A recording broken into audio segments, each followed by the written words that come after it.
Assalamualaikum warahmatullahi taala wabarakatuh. Cus, selamat pagi, bertemu lagi di Nasihat Koslet Mitra Nada Lawak.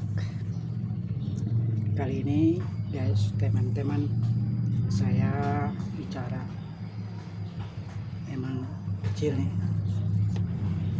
orangnya dari kecil, lahirnya juga kecil dan terpencil di desa. Tidak seperti orang-orang yang berkelas sekolah tinggi-tinggi, cuman hanya gelar doang.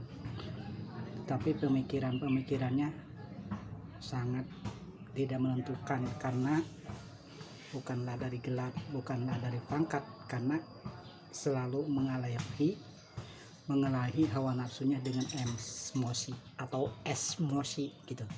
Emosi. Oke guys, kali ini Bang Koslet akan bercerita. Memang ada sebuah hadis. Bismillahirrahmanirrahim. Awwalu ma yuhasibu bihi yaumal qiyamah as-shalah. Setiap amal perbuatan yang dicintai Allah adalah yang akan dihisab hanya sholat. Tapi guys, ada yang lebih, yang di nomor 2-kan selain sholat, yaitu orang yang senang menyenangkan hati orang lain. Sahabat bertanya, apakah amal perbuatan yang disenangi oleh Allah itu sholat? Maka jawab Nabi, tidak. Apakah amal perbuatan yang disenangi oleh Allah itu sering membaca Al-Quran yang akan pelantara masuk surga? Tidak. Ternyata yaitu orang yang suka menyenangkan orang lain, yaitu memberi manfaat kepada manusia lain dengan idkhol surur, membahagiakan. Lain guys dengan sekarang Indonesia bermacam-macam campur aduk. Mereka mengatakan Islami, saya sempurna, sampai keluar dengan kesombongannya. Ada seorang tokoh yang mengatakan dari partai koalisi perubahan gitu guys. Dengan sombong menentukan dirinya pasti bisa jadi dengan perubahan koalisi perubahan ini Indonesia akan dijamin, kata orang Sunda, gemahrib arroh jinawi. Itu hanya angan-angan dan narasi. Mereka mendahulukan ketentuan Allah. Apakah yakin dijamin bisa untuk menenangkan negeri ini, menambahkan negeri ini dengan kata-kata, yaitu sebagai koalisinya perubahan akan dapat ditempatkan oleh hati rakyat? Ya tidak deh, karena di dalam pemikirannya juga itu udah salah ya. Gaya pemikirannya terlalu mendahulukan kehendak Allah, merasa diri yakin dan akan bisa membawa perubahan Indonesia ini ke depan dengan modal kata-kata dan angan. Nah, walaupun jungkir balik doanya mereka yang terhasut seperti kiai-kiai, para alim ulama, santri-santri, dengan alasan perubahan, tetap Allah akan menolaknya semacam ini, karena dikedepankan sombong yang dibawa narasi ambisi mengikuti hawa nafsunya. Tapi bukan ambisi menerima kekalahan dengan tulus, ikhlas, rela. Ayo sama-sama membangun negeri bangsa Indonesia ini untuk dijadikan ke depannya maju melebihi Eropa. Ayo bangsa Indonesia ini kita jadikan sama-sama dengan antitesanya inilah yang akan mengakibatkan campur aduk dan campur raut negeri ini, karena memisahkan, merasa diri lebih benar, besar diri lebih yakin bahwa perubahan inilah yang akan mengganti Indonesia yang lebih baik. Tidak, yakin tertolak doanya itu. Sekalipun itu kiai yang mengatakan jimat estafet rambut untuk Pak Anies, sekalipun mereka mengobrol berbagai macam janji dengan kedok agama, dasar doa ulama, tetapi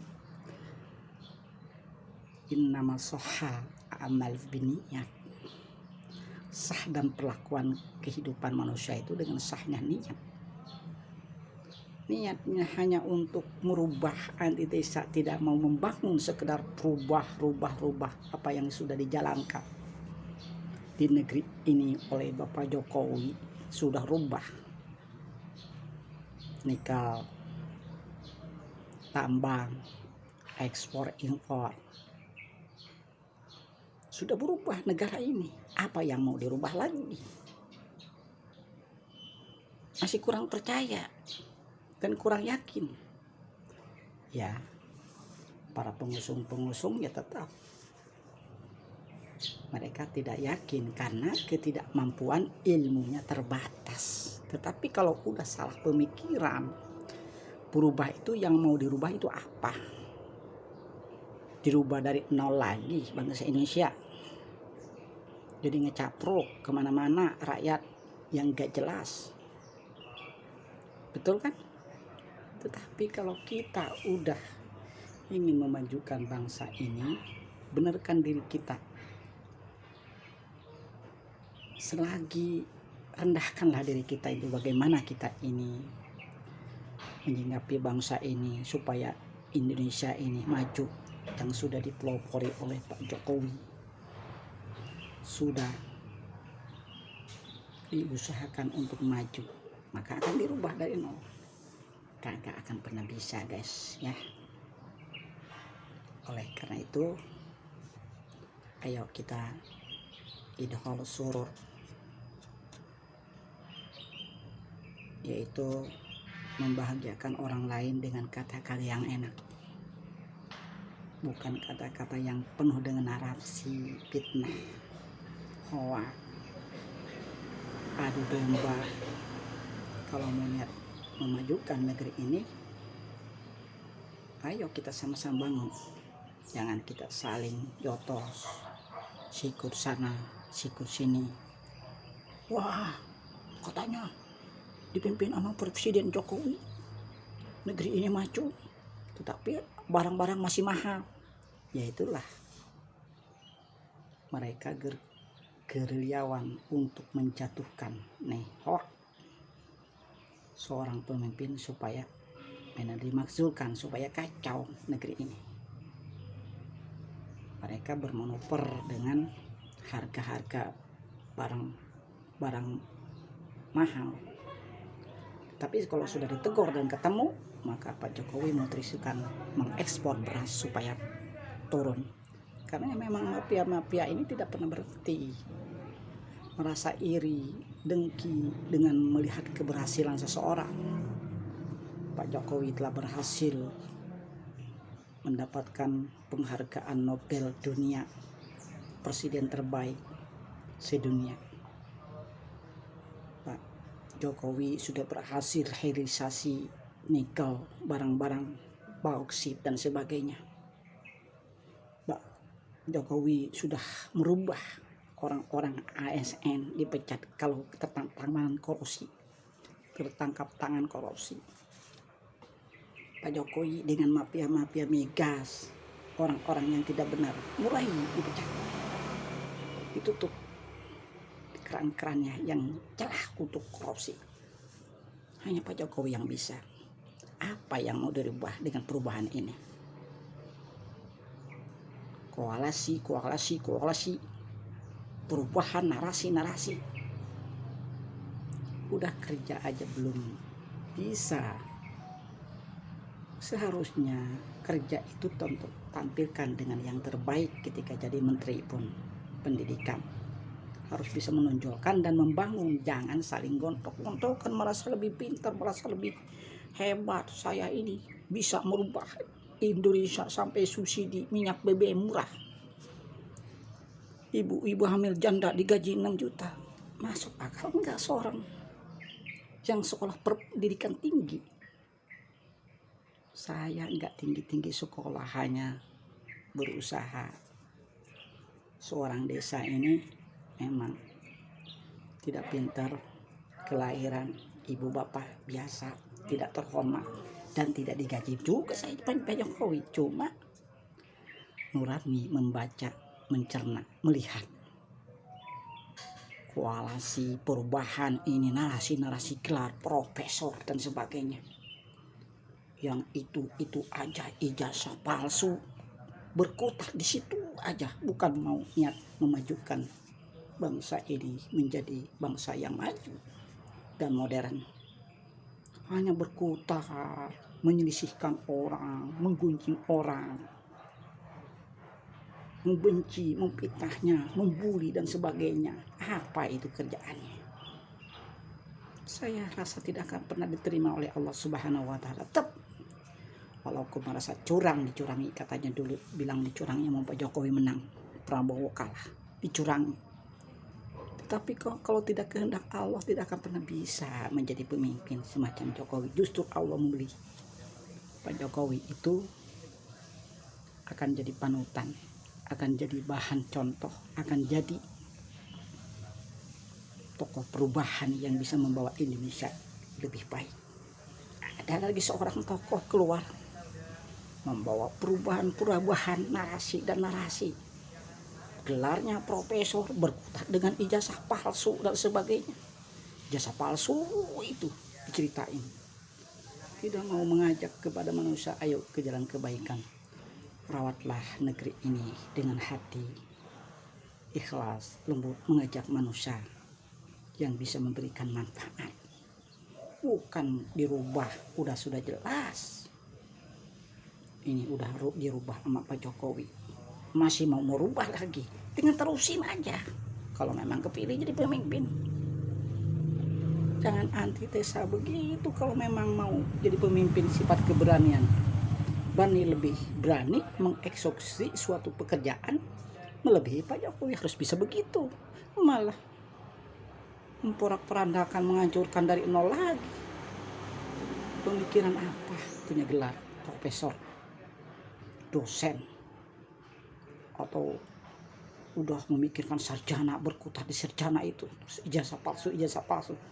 Tapi ke depan untuk memikir bangsa ini tidak ada, nol. Hanya itu kata-kata saya tadi, emosi, hawa nafsu. Karena Pak Jokowi udah di jalan benar untuk menegakkan negeri ini, yaitu ke jalan yang lebih baik. Tetapi orang-orang yang berkeliawan, bercokol, merongrong untuk menghancurkan, mau ributkan negeri ini, ya mereka tidak akan berhenti karena mereka kalah di dalam kehidupannya. Karena itu saya katakan kata tadi, Allah lebih senang kepada orang yang idkhalus surur, qalbun salim, menyelamatkan diri untuk memberikan kebahagiaan kepada orang lain, bukan mencaci maki, memfitnah, merendahkan orang lain, hoak di mana-mana, mengajak saya ini tokoh perubahan, saya ini tokoh itu. Tetapi kerja bisa. Kalau memang tokoh itu harus bisa merendah. Kalau udah ada pemimpin sudah mencontohkan yang ke arah yang lebih baik negeri ini, mari kita rangkul sama-sama berjuang untuk memajukan. Malah ini di antitesa, tidak mau memajukan. Ya, dari nol lagi. Mau kemana Indonesia ini ya? Makanya kalau orang hidup itu harus tahu, bisa memisahkan mana hak dan mana yang batil.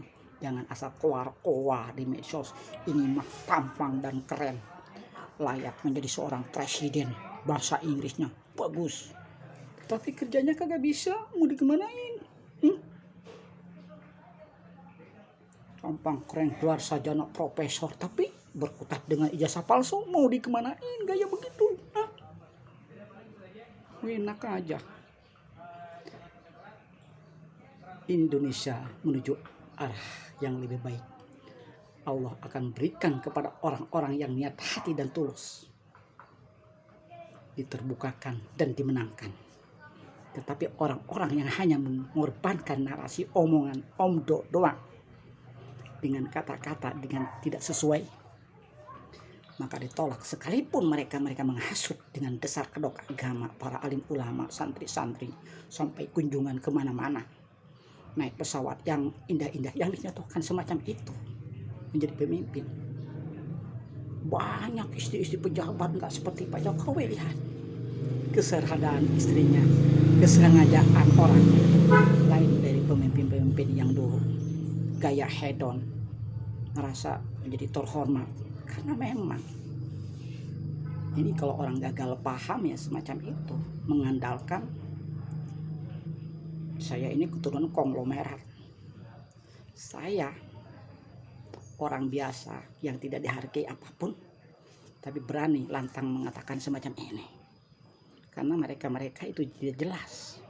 Yang diperbutkan hanya melihat surikum, rupa, warna, gagah, dan tampangnya, pendidikannya keren, tetapi tidak melihat dengan amal dan perbuatan kerjaannya, hatinya. Apakah sering di dalam hatinya pikir kepada Allah? Tak, Allah lebih senang kepada orang-orang siapa? Allah lebih senang kepada orang-orang yang menyenangkan hati orang lain. Khairun nas anfa'u linnas.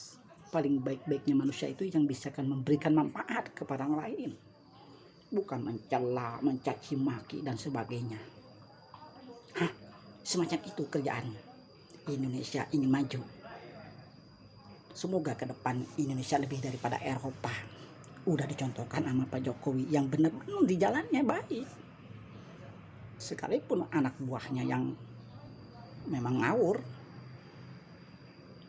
ya jangan dicontoh dan tidak diikuti. Kita ini mencontohkan kepada yang baik. Sekalipun itu dari telur ayam, emangnya itu telur, ambil walaupun dari lubang bol. Ya, gak usah ini itu. Saya ini profesor, sarjana hukum, ngomong keluar-keluar kemana-mana, tetapi tidak bermutu untuk memajukan negeri ini. Percuma, sia-sia ditolak oleh Allah. Kalau sudah ditolak sama Allah, mau kemana mereka? Punya ilmu tinggi-tinggi, sekolah keluar itu hanya untuk minterin rakyat, merasa dirinya lebih pinter, kongkolingkong dengan pemerintah. Ada yang bisa celah dikorupsi karena orang lain kagak tahu. Padahal efek sampingnya ke rakyat akan mengakibat rakyat kelaparan. Merasa lebih pintar saya itu karena saya sekolah tinggi, wajarlah mendapatkan segopok uang hasil korupsi. Pemikiran itu di mana? Dengan moya atau poya-poya hanya untuk menyisakan penderitaan rakyat. Yang hidup yang dicintai Allah adalah orang-orang yang suka menyenangkan orang lain, idkhalus surur, menyelamatkan hati dari perbuatan-perbuatan keji, ngomong tidak sembarangan, jangan asal geplok, narasi-narasi yang dikedepankan tetapi kerja gak ada, percuma. Sekolah tinggi-tinggi. Udah gitu aja ya. Saya gak banyak-banyak ngomong.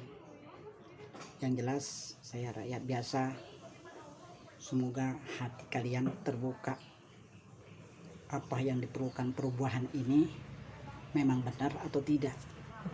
Tetapi kalau perubahan hawa nafsu, ambisi, saya yakin Allah tidak akan pernah menerima kepada orang-orang itu yang atas nama perubahan, apalagi membawa agama. Dihasut para kiai supaya mendukungnya, ditolak oleh Allah. Tetapi orang-orang berdiri dengan kejujuran dan kebenaran, ikhlas menjalankan negeri ini, ikhlas memimpin negeri ini demi rakyat dan demi bangsa, kemajuan bangsanya, mereka akan damai dan langgeng, maka akan bisa dipilih lagi menjadi 3 periode. Itu bukan omong kosong, tetapi dengan hanya modal narasi, omongan, pendidikan, sekolah, tapi emosi dikedepankan, hawa nafsu, Allah akan tolak. Yakin kehendak Allah pasti ada. Allah tahu mana yang sifatnya jujur dan mana yang sifatnya buruk dan mana yang strateginya hanya untuk mengolok-olok orang lain atau memfitnah atau mau mengorbankan rakyat sebagai tamang demi kepentingan hawa nafsunya sendiri, tidak akan pernah menang, akan lenyap di muka bumi ini kepada orang-orang yang zalim. Yang zalim itu siapa? Justru orang yang zalim itu tidak mau merangkul dan merendah hati untuk keberpihakan dan berpaut, berkecimpung dengan kebaikan-kebaikan, tapi mereka hanya mengecualikan dan mengikhwalkan, menjauhkan dari kebaikan, merasa diri lebih benar karena tingginya sekolah, hingga ngomong seenak seudel dewe, merasa tinggi sekolah tetapi kejujurannya tidak ada, hanya untuk ambisi hawa nafsunya sendiri atau kelompoknya, tidak akan pernah diterima oleh Allah. Ya, jadikanlah manusia ini idkhalus surur, orang-orang yang suka memasukkan hati kebaikan-kebaikan kepada orang lain, bukan mencaci maki, mencelah, menghoak-hoakan orang lain, dijelek-jelekan. Tapi itulah kemuliaan Allah. Di negeri segiri Pak Jokowi dihinakan oleh rakyatnya, tetapi di luar Allah telah menjunjung derajat pemimpin seseorang terletak daripada hati nuraninya, ikhlas mau dibawa ke negeri ini. Maukah menyelamatkan bangsa ini dengan ikhlas, dengan perjuangan untuk rakyat Indonesia? Insya Allah akan bertengger kokoh kuat tinggi menjulang ke atas langit, dan buah-buahnya akan ranum dengan pujian dan sanjungan dari orang-orang yang mencintai. Tapi orang-orang yang berbuat jahat dan zalim hanya sekedar omong, kata-kata, tunggu azab Allah, tidak akan pernah mereka ditolak, sekalipun itu berkedok landasan agama, ditolak. Ya, ditolak. Sampai jumpa kembali di lain kesempatan. Terima kasih Anda telah menonton di video ini di Nasihat Khosle Mitra Nada Lawak. Terima kasih. Sampai jumpa kembali. Assalamualaikum warahmatullahi wabarakatuh.